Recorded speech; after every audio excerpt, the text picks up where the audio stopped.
look, it's a repurposed sprite from the first game. I remember those from Captain Syrup's Castle, which is technically where we are now. That trap doesn't make sense. What? Why would that traps wouldn't do anything? It wouldn't surprise you. In the original game, it was an axe that came down from the ceiling. That is just rather Risky than Boots. A blade that shot up from the floor. Defeat the robot, Spearman! Yep. Is this Mega Man? Defeating the 7 evil spearmen? So how do we defeat... Well, basically, he needs to run out of juice. Okay. Do you have to jump off the robot to hit Risky Boots? No. But you need to wait for it to run out of juice. When Risky Boots starts trying to refuel it, like that, we've got to not have that happen to us. Oh, we've done this one before. Well, there's one a lot like this in another one. Basically, most of the bosses involve you getting sent up to the ceiling if you screw up. Because obviously Wario can't die, so there's some sort of... So like when we fought the giant bee, and we just floated through the ceiling, or the... I don't think Pete did it, but the giant bird will just catch you in an updraft and throw you out the map. Yeah, we have to do that at some point to get to one of the other paths. They should do a Mario RPG game. Have I got a game for you? You mean Super Mario RPG? No, I mean like modern. Like now. Paper Mario. I mean now. Well, you see, no, because I think Paper Mario has its own weird identity. Yeah, no, that's not the same RPG. That's why there's instead of Super Mario RPG, there is Mario and Luigi. Yeah, that's what I'm saying. And that's the Mario and Luigi games. Because there's one of I always make this mistake. I think it's Thousand Year Door that has the internet. No, that's Super. Super Paper Mario. Yeah. Well, basically, it's not Bowser who's kidnapped Princess Peach, it's a nerd. Yeah. Who keeps trying to get her to take her clothes off. I mean, the whole Bowsette thing kind of makes you think, yeah. I did it. Hooray! Poor Risky Boots. Now, you're asking about different endings. I still think Wario in that sprite looks a bit like a northerner. Yeah, no. Lad, I got my castle back. It were really good. I don't like that sprite that he picks up. The Crystal Dome? The treasure. It looked... Is that what it's supposed to be? That's what I thought it was. Oh, okay. And presumably Japan doesn't much care for the Crystal Dome. It's a 1? It's 4. It's a 1. It's a 1. We're actually doing alright with this. Like, we're spending the equivalent money we would without doing the goofy minigame. Yeah. I was asking about different endings. Please, Pete, do continue. Well, you're about to see one, because Hooray! we've got another ending, and you get to see what it's like when, in this case, Wario's Castle got took over. Because that only happens in this plot line. Obviously, they go into the distance. Team Rocket's blasting off again. This isn't the ending I thought it was at all. At all? Because remember how, there's lots of endings. I like that there's just an infinite Yeah. There's just an infinite number. stack of, like, emblems. No, I like the idea that he carried that emblem with him Also, and just he's gone back pushed to it sleep, through. so you can play the game again. Clever. I also like that Wario has pictures of himself on his castle. Because he loves himself. I'm sure we said that the first time, but... Yeah, what I was saying is, like, if they did do like like a big RPG with all the Mario cast rather than doing, well, you can only have Toads, which I hate. But like, you should have like an Aerith Dies section where like you have Wario as in your party from the very beginning, and you have the villain of it kill Wario, and it does the whole dramatic of I'm dying. Okay. And then like 10 minutes later, he just like, I don't know, he's back alive, he's fine. He just farts and then stands back up. Oh, he's trapped, yes. Just like Boraicho would have done. I hate them. I've seen him die. He's supposed to be dead in the continuity, yet they brought him back. Bloody Bo Raicho. Oh! So normally we'd be seeing Wario going home with his ill-gotten gains. But he's home, more. He's home! Mm-hmm. So you just see like the birds in the sky and You just see all these cool names for people. Okay, so these are actual people's names. Yeah. Yeah, we're in the point where people are using their names now. Rather than, what was it, Karichi's Papa or something like that. What? Like they used fake names. Yeah, it And used to be the the case. famous one was someone's Papa. It used to be the case that you couldn't put your name in a project. Because people would poach you. Yeah. Well, it was more of a Japanese practice. Like somebody at Sega would go, "Oh, this Shigeru Miyamoto fellow, he knows what's up. Yeah. Let's have him." And then the timelines split. Yeah. So they don't, or didn't. Did Miyamoto have like a fake name, or was it since the beginning was he just called Miyamoto? I don't know. But at this point, we are in The darkest time. well. This is the right bright timeline because these are everyone's names. Yeah. Who did the music? Not the one I thought it was. Okay. Yeah, but it's like that was a really cruddy thing for them to do, and things aren't that much better. If the companies could get away with it now, they would. Well, I mean, we were talking about Adventure earlier. The first Easter egg was somebody writing his their name in the game, going Exactly. like, Yeah. "Dave made this. Yeah. Nobody forget Dave." Because otherwise, It would just be put out as something Atari did. this Joe Atari does a lot of games.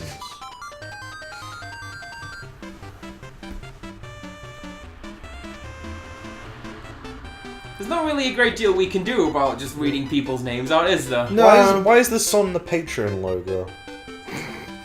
It is a bit, isn't it? No, that's what an anime does for fingerprints. Yeah.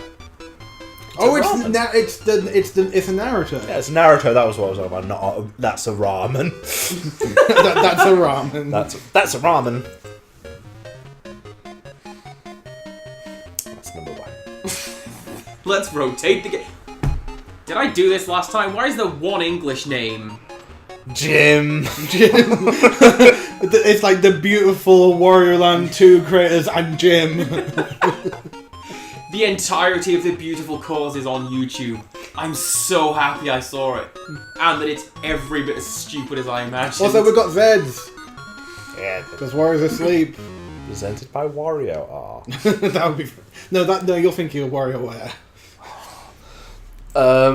Jeff Gersman was talking on something recently on Giant Bomb of like Game Genie codes for like Street Fighter. He had a book of them.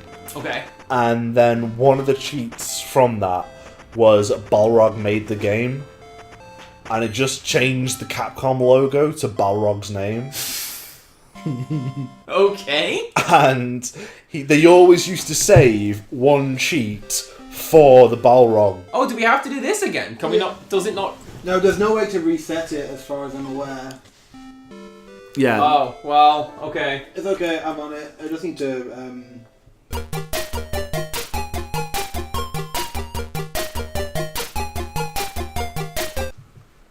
Cool. Game Boy Nintendo, you say? I don't know where I'm cutting this episode. That could be in the middle of a conversation. Alright. Support Wario on Patreon. So, should I try and get, like... Is that a crack pipe? Oh, should we try and get to the end of the main story? Yeah, go to the main story. After that whole, like, that hot, like, diversion. Remember the factory? In town. Escape from the factory. Because I took the wrong exit in the last episode. I may have told you to do that. Yes. You were like, oh no, I'll go do it properly. Well, you will not. Yeah, and we ended up going through like all of the factory levels. Whereas in this case, we want the actual exit, which is right here. Connor, you were talking about shooting stars. Like presses or... Like the TV show. Oh, right, okay. One of my favourite stories comes from that, was George's song. and the song is called Peanuts. It's just him standing in the middle of the stage shouting Peanuts over I and remember over this, again. actually. Except he just bursts out in fits of giggles halfway through. Oh, he finds himself hilarious, and that's the best thing about George Dawes. The best thing about that Matt Lucas. is apparently at the end the director came up and said, "Look, we're so sorry. Everyone was laughing. It's meant to be a joke. We'll do it again." And Matt Lucas went, "You will not. That was hilarious. Leave that in." Yeah, he finds himself hilarious, and that's the thing about Matt Lucas I love. Like, because there's the potato song that he just starts laughing in the middle of while singing it. Was that one, Thank You, Baked Potatoes? Baked potatoes Yes. saved my life. Baked potatoes showed me the way. Sometimes Nora's wrong from right. You must listen to what potatoes say. Don't be bad, always be good. Thank you, baked potato. Connor's not making any of this up, by the way. Don't be early. Oh, right. Don't be late, always be early. Thank you, baked potato. There was a sequel to it, you know. This was an established quiz show in England. Yeah. Quiz show is a strong word. Okay. No, there was a sequel to the baked potato song. It was framed as a quiz show. Yeah. But it was mostly just Reeves and Mortimer being weird for half an hour. Yeah. The crow from below, the dove from above. Most people were in on the joke. The Apart funny from- part was when one of the guests was not. Yeah. That's what I understand anyway. No, because they always had the Right, that's the captain. wrong- Oh, Pete, you've done it again! That's the wrong exit. Oh! But no, they had the captains. They had Vic Reeves and Bob Mortimer, and they had Matt Lucas. Yes. And as I believed it, everyone else wasn't in the joke. Yeah, sometimes. I mean, there were a lot of very scripted bits, which are very funny in their own right. Like when they have Carol Vorderman. Was it Carol Vorderman?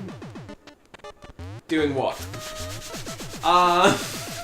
Hopefully the microphone. Connor is rubbing his knees. Yeah, what was her name called? Who was married Sven Gollum Eriksson? Ulrika Johnson. Dead Ringers has ruined his reputation with me because I can't. Sven. What was his second name? Because I just call him. Because I just call him Gollum. Sven Sony Eriksson. Because of damn Dead Ringers, it's always Sven Gollum Eriksson. Sven Göran Eriksson. Right, there you go. Sven Gollum Eriksson. Yeah, no, that was a bit they did. Okay. Of Sven Gollum Eriksson, and he was like, "We must stop the World Cups." Yeah. I think my favourite one of those I saw was when they did the Fourth Doctor. Yeah, and it was him just like John doing prank Coleshaw calls. did a great Fourth Doctor. Yeah. He went to a car dealership. Yes. And he's like, "Oh, does this get good mileage past Scaro?" And the lady's just looking at him like, "Yeah." Yeah, Yeah, sure. probably. Yeah, probably. And she didn't get that this was the Doctor. So the whole joke fell flat. It was just one crazy person. Yeah, it's just this weirdo in a scarf talking about like mystical planets. Which, to be fair, that's the Fourth Doctor. If I had the power to transcend time and space, that'd be me. Yeah. Let's go on a snipe hunt. I would mess with people so hard. Let's go to the universe where everything is 2 inches left. Let's watch everyone bang the toes. I have a number of questions, but I'm not going to ask them. That's what I do with a TARDIS. The TARDIS is also 2 inches to the left. Wait, is it 2 inches from the left from where you can see it? Like, so if I'm seeing this here, No, like it's where actually here. No, So if I touch here, it's there. No, like where it's supposed to be. So you know you go into your flat, Yeah. but your chairs move, so you just go, oh, damn it. So are you kidnapping them and bringing this to them to this other Oh, dimension? it's this level! It's this level! Because they wouldn't stub the toes if they were from that dimension. It would just be that's where it is. You would have to kidnap people and then take them to their flat in this other dimension. My companions, excuse me. Right, okay. The Doctor's always got a companion. Ace was the best one. Oh, Rose. Thank you very much. What about Rose, who can do nothing wrong and is great? Somebody. Quick question. I was being sarcastic. Quick question: Is the whole like? Is the universe where everything's 2 inches to the left? Is that from something? No. Is that something you've come up with? That's just something I would legitimately do if I had this power. Okay. In which case, I owe you far more credit than my brain originally gave you. So I was like, what's that from? What is that a reference to? If that's like legit you, then like it would be a gold star. It would be a good universe to have because, as I said, you get someone drunk and then take them to this universe. A friend of mine has pointed out there's a bit of a visual plot hole in one episode of Doctor Who. Right. Say it ain't so. Like classic Doctor or modern Doctor? Classic Doctor. Okay. Do you know of the companion Ace? Ace is great. I have not watched classic Doctor since I was a kid. She is like 80s punk. Right. And she has a jacket that's covered in badges and patches. And sounds about right. So there's the Blue Peter badge, and there's like a Red Dwarf logo on there, whatever. Yeah. One of them, she has the hammer and sickle. Huh. There's one episode they go to Nazi-occupied Germany, and she's just fine, and nobody goes, hang on, that thing you got in your arm there, you wanna explain that? But was it before or after the hammer and sickle became iconography for the Communist Party? Oh, I don't know, it's Doctor Who. Everything's happening all the time. Let's go to Planet Nazi. Space is warped and time is bendable. Oh, wait. Oh, I see what you did there, and I'm sad. 2018. Also, so here's something. It is the current year. So here's one of the things that this game is amusing me. You have to get that the little spearman because you've got to hit these blocks over here. Yep. How do you do this, Peter? So when you hit the ground, everything sort of jumps up a bit. When you ground Oh, that's clever. I like it. and you have to go like this. I like it. Human music. Did I send you someone's done a legit, like, proper ambient version of human music? Yeah. Isn't that Canty? It's Canty. Yeah. That's me. That's why I keep wanting to say, is it you? Connor, are you music? I am music. In fact, I have no rhythm whatsoever. I've heard stories of you playing Drum Master. Yeah. And Senran Kagura and Guitar Hero and anything else. Senran Kagura has, like, music in it? There is a rhythm game for Senran Kagura. Yeah, the cooking one. And I can't play it. I've got up to a level and I've been on it for 20 years. Every single day, stress comes in every way. I ain't got no time for nobody. Parappa the Rapper, level 6. I never got past level 1. That game is hard. No, it's hard when you're playing it on modern hardware. Yeah. Okay, so you know how we played it on an emulator. That was a bad idea. You know how we were talking about the game being an utter like butt face when it comes to finding these secret levels. Yes. So this level was the last one I found the hidden exit to. Okay. Because I couldn't find the exit whatsoever. So it turns out that's a thing you can send stuff through, but you can only do it with like one of the spearman things. It's the Half Ripper tile. How rude. How rude. And here's the secret exit. Do you want to take that? Well, I'm going to take it, but I'm going to do that level again. Yeah, because then we can come back to the boss. Then we can come back. So then we can come back to the side quest, or unless you want to do the side quest. Also, we need treasure. Yeah. Treasure. We only have to do this once anyway. And I didn't get the treasure from that one. I say that. Has anybody done any Super Metroid editing at all? No. Okay, there's a program called Smile. Candid camera. I think it's Super Metroid Inline Editor or something like that. I think it's a 6. It's a 5. It's a 5. And it has a tile. It's a Spin Dash logo. It has a tile called, well, colloquially known as the Half Ripper tile. Because the way it's shown up on the tile map is half of a Ripper. The only thing that can pass through it is Samus.